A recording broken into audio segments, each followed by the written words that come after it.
like to play chess a little bit. I'm not like really good at chess, and usually after about a few minutes I start to get a little distracted, if I'm honest, and I don't start thinking ahead, and I do a dumb move and I lose a really good piece, and then I'm just like shot for the rest of the game. But I have heard that there are like really good chess masters that if they're trying to play chess with someone, it's just too easy. And so the best thing that they can do is basically play chess by themselves. And so they'll take their turn, and then they spin the board around, and then they, take another turn for the other side, and they play chess with themselves because there's no one really good enough to play against them. I think that sometimes it is easy for people to look at the world around us and think there's some kind of cosmic battle of good and evil, and the world loves that idea, and you see that in movies and other things, and we think that there's this cosmic battle, and we wonder who's going to win. And the truth is, God is like that chess master. No one can beat God in the universe. Satan can only do what God allows, and so it is more like God playing chess with himself in these passages in Judges. First, he's on the side of the Israelites, and he's moving the pieces and saving and redeeming his people.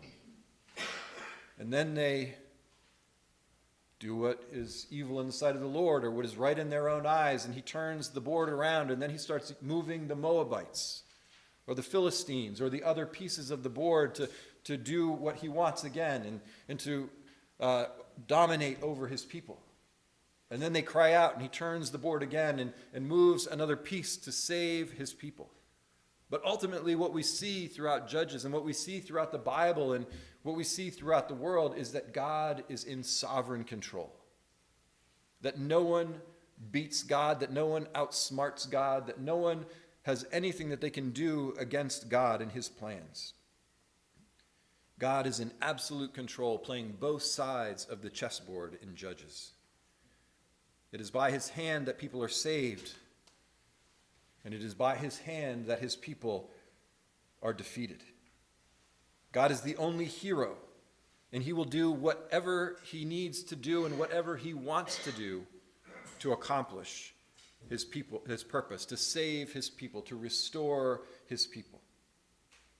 Last week, if you were here, we saw the faithfulness of God despite the unfaithfulness of his people. And this week we see 3 different ways that our faithful God works to save his people and restore them. And so this morning we will look at 3 stories and see that God sometimes uses ordinary means. He sometimes uses shrewd means. And sometimes he uses surprising means to save and to restore his people. And first we see the ordinary means in the first story.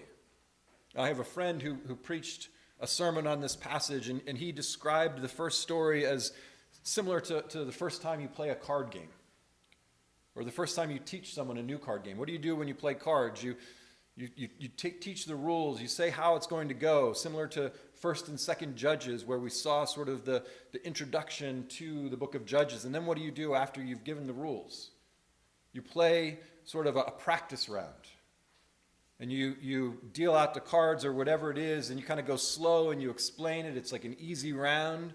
And then when that round is over, you're like, all right, now the fun begins. Now this is for real. And this first story is almost like a vanilla story, just to help us to see the full cycle of the Judges. And so we get this easy example to show us what to expect. The first story is relatively short and sweet, but it covers all the steps of the cycle of Judges. The story starts with the typical starting point for all of these cycles. The people of Israel did what was evil in the sight of the Lord. They looked around at all this stuff because they had compromised with the people where they went into, and they started to see the sort of the fun ways that they worshiped their gods, and the fun things that their gods supposedly promised them but couldn't deliver them.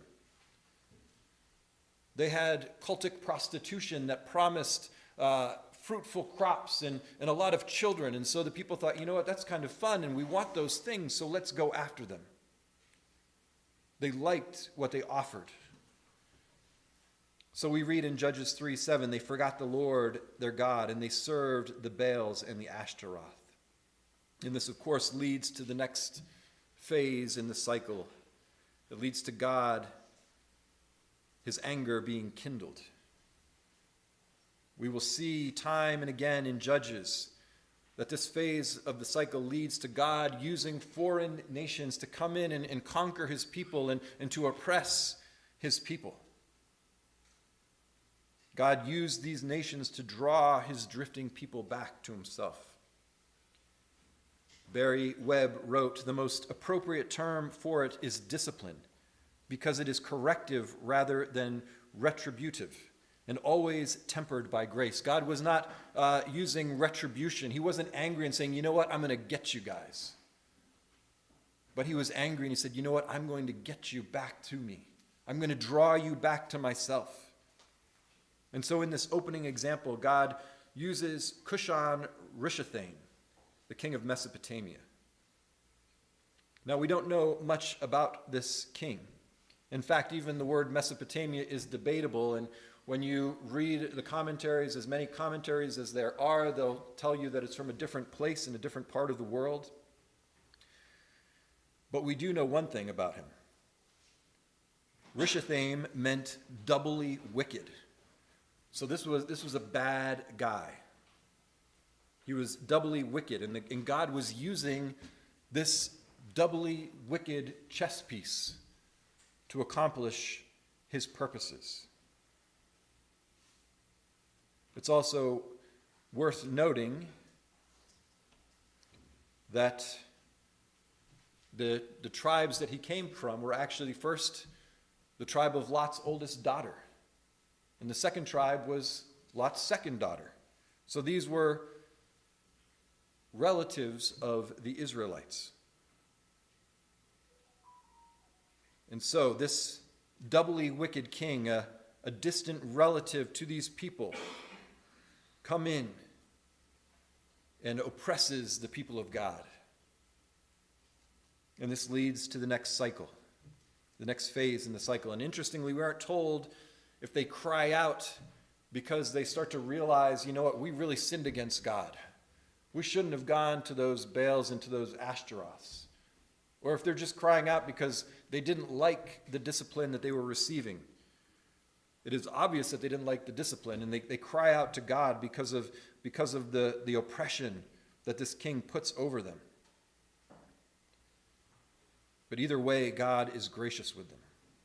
And then the next phase of the cycle begins. In this cycle, God raises up Othniel, the son of Kenaz, Caleb's younger brother. Now you may remember him. We saw this same person a few weeks ago when we were looking at Judges 1.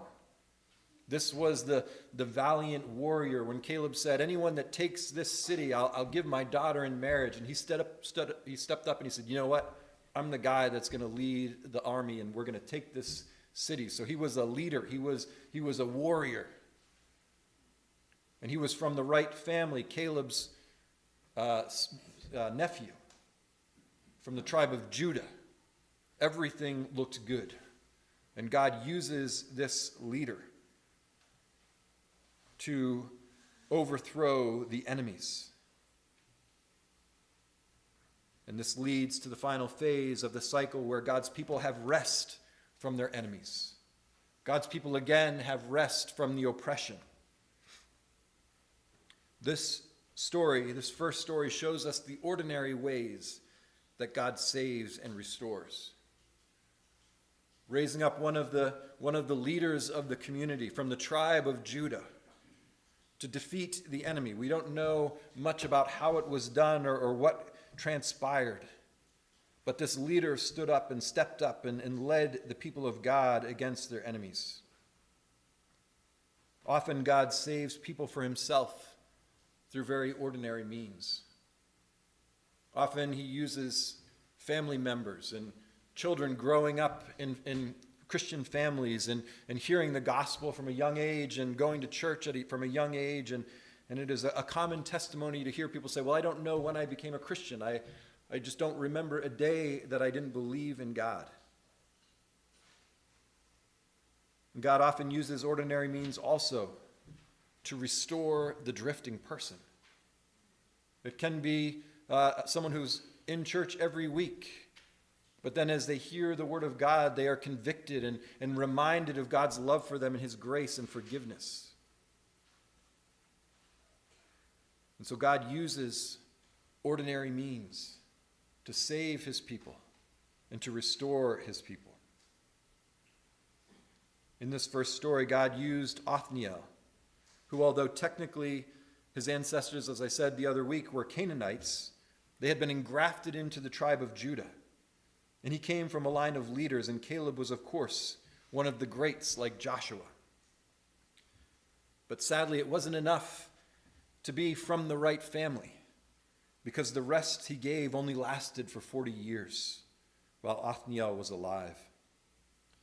And after the rest, the land and the people received, they fall back into that first phase of the cycle. And this leads from a cycle of God using ordinary means to a cycle of using shrewd means to save his people. We see this in the second story. The story is meant to be somewhat humorous. We'll see that as we go through it. It's also sometimes hard to read, and you wonder, how is God using this stuff, this mess, to accomplish his purposes? But we will see that as well.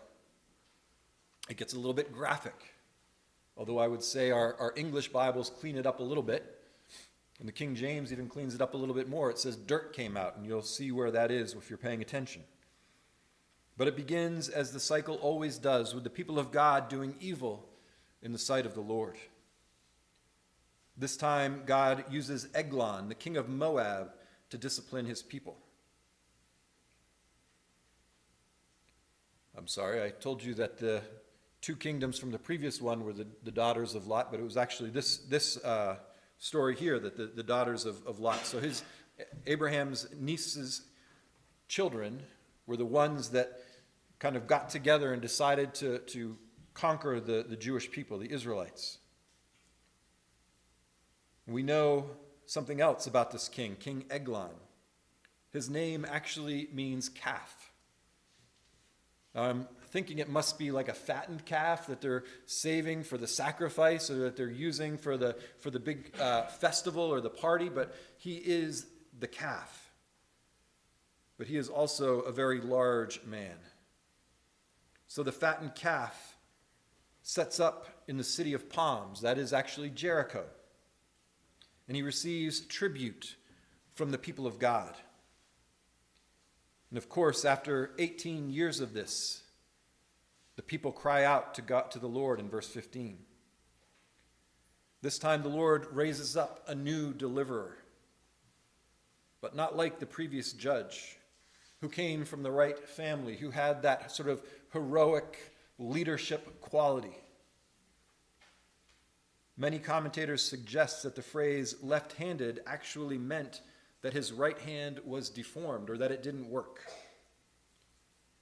And so when soldiers would hold their sword in their mighty right hand, this man could not hold a sword in his right hand. So Ehud, the unlikely hero, brings the tribute to the king of Eglon in Jericho. Ehud, the unlikely hero from the tribe of Benjamin. The name Benjamin actually means son of my right hand.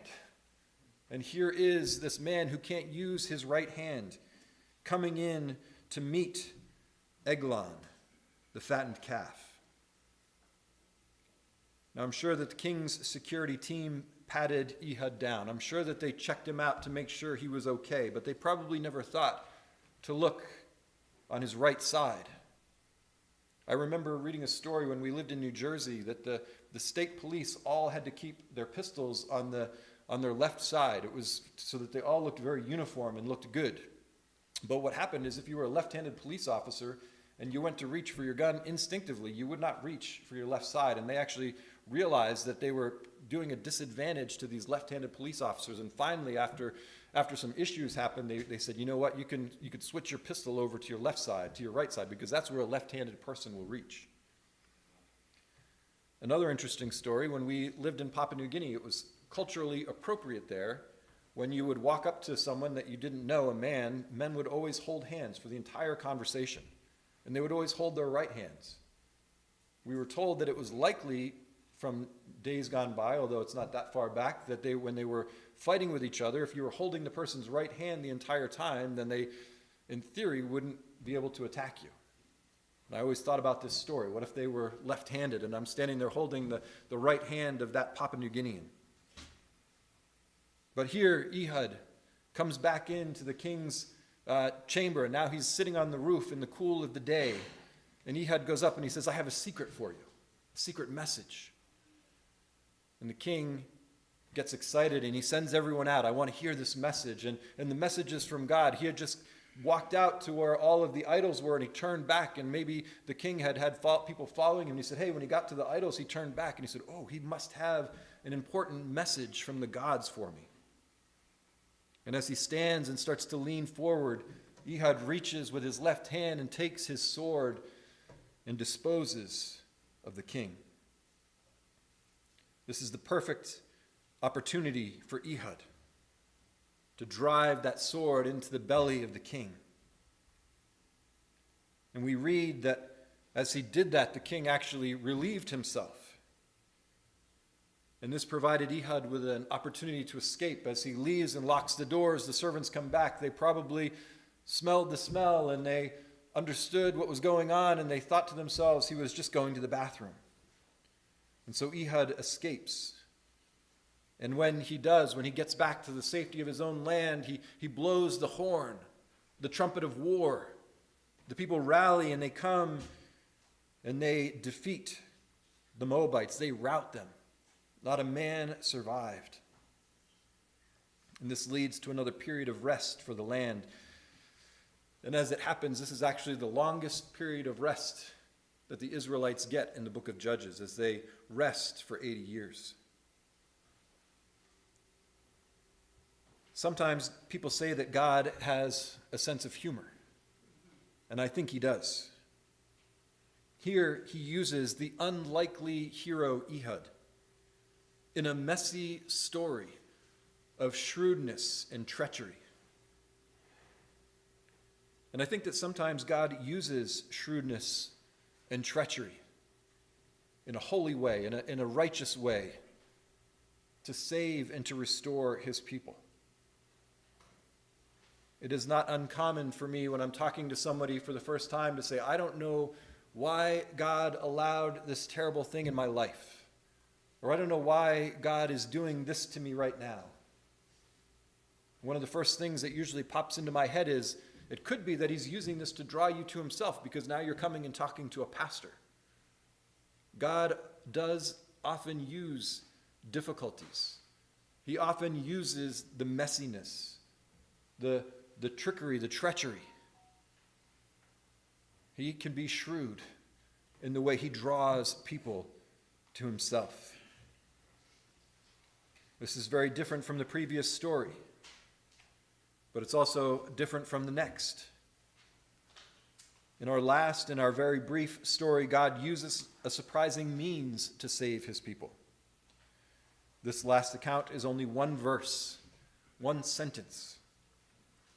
It says, after him was Shamgar, the son of Anath, who killed 600 of the Philistines with an ox goad, and he also saved Israel. I think this story leaves people with more questions than it does answers. Who is Shamgar? Where is he from?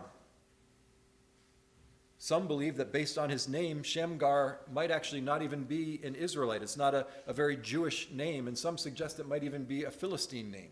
But we don't know. What we do know is that Shamgar killed 600 Philistines with an ox goad. Oh, and by the way, he saved Israel. Now, an ox goad, I'm assuming most of you don't know farming stuff, but an ox goad was usually a long plank, a long piece of wood with a sharp thing on the end, and you would use it to goad the ox, to get the ox to move, the cattle. When you're out in the field getting hoeing the rows or whatever they do, I don't really know that stuff either. They would poke, I'm sure gently and nicely, their cattle, and it would get the cattle to move in the right direction.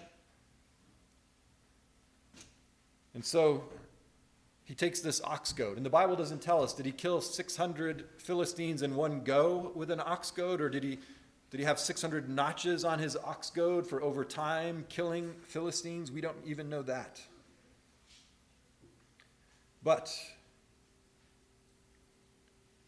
this man, Shamgar, takes his farming tool and he defeats the Philistines. It was likely, and we'll see later again in Judges, that when foreign nations occupy the land, they often remove all the weapons of war and they don't allow this nation that they occupy to make new weapons. And so this was probably the closest thing this man had to a weapon.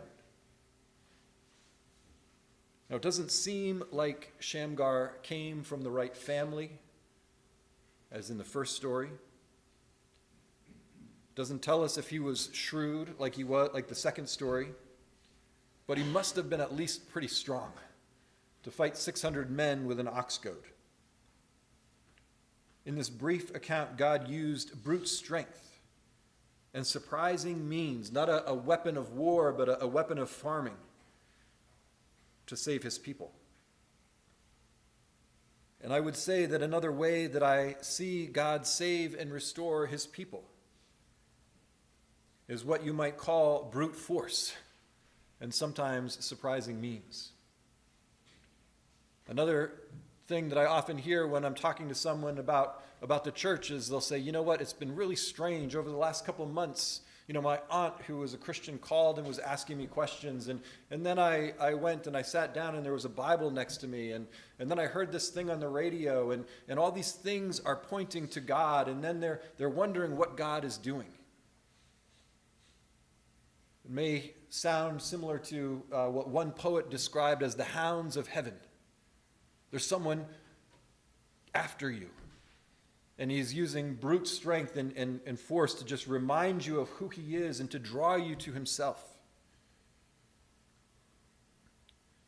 Sometimes I feel like I'm one of the hounds of heaven. As a church planter, how many times someone has come to our church once and I'll text them for months and say, hey, it was so great to have you with us that one time, and what's going on and how are you doing? And just I keep after him and keep after him until they come back again. And then they hear the gospel again. And God uses his hounds of heaven to draw people to himself. And sometimes he does it also to restore his drifting people. We don't even know this time how long the rest lasted, though, as God used this strange way of restoring and saving his people. We don't know anything about the rest. So what do we do with these stories in Judges? What do we learn from these accounts? The cycles show us that temporary judges only give rest temporarily. Each judge, as good as they might be, or for whatever reason God used them to save his people, can only offer temporary rest. After they leave, the rest that they gained is lost. And so we need a judge who will never leave. We need a judge who will never leave us or forsake us, and who can save us now and forever. And thankfully, we have this judge. Hebrews 4:8-11 says, "For if Joshua had given them rest, God would not have spoken of another day later on. So then there remains a Sabbath rest for the people of God. For whoever has entered God's rest has also rested from his works as God did from his. Let us therefore strive to enter that rest, so that no one may fall by the same sort of disobedience. We now have a king, a judge, who gives rest. Jesus is the only one who can accomplish this rest for his people.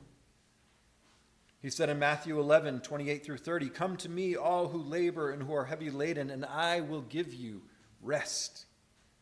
Take my yoke upon you and learn from me, for I am gentle and lowly in heart, and you will find rest for your souls. For my yoke is easy, and my burden is light."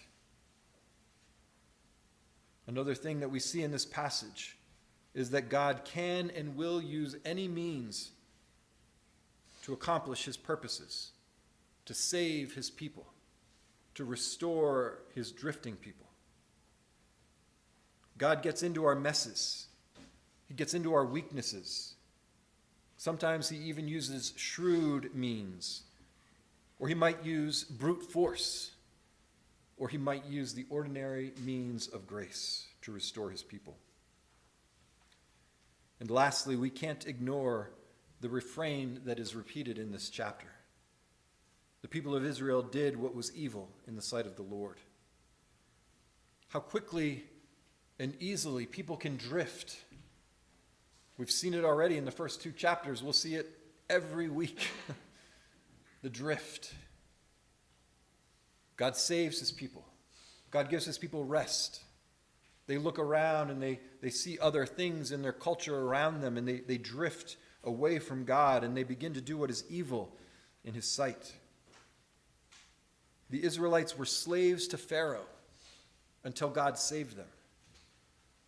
And how easy it was for them to leave him and become slaves again to the false gods and the culture around them. And we need to be careful that the same thing doesn't happen to us. And when it does, and it often does, we need to pray, we need to call out to him and ask him to restore us and to save us. And God will use any means to draw us back to him, because he is faithful. In the name of the Father, Son, and Holy Spirit.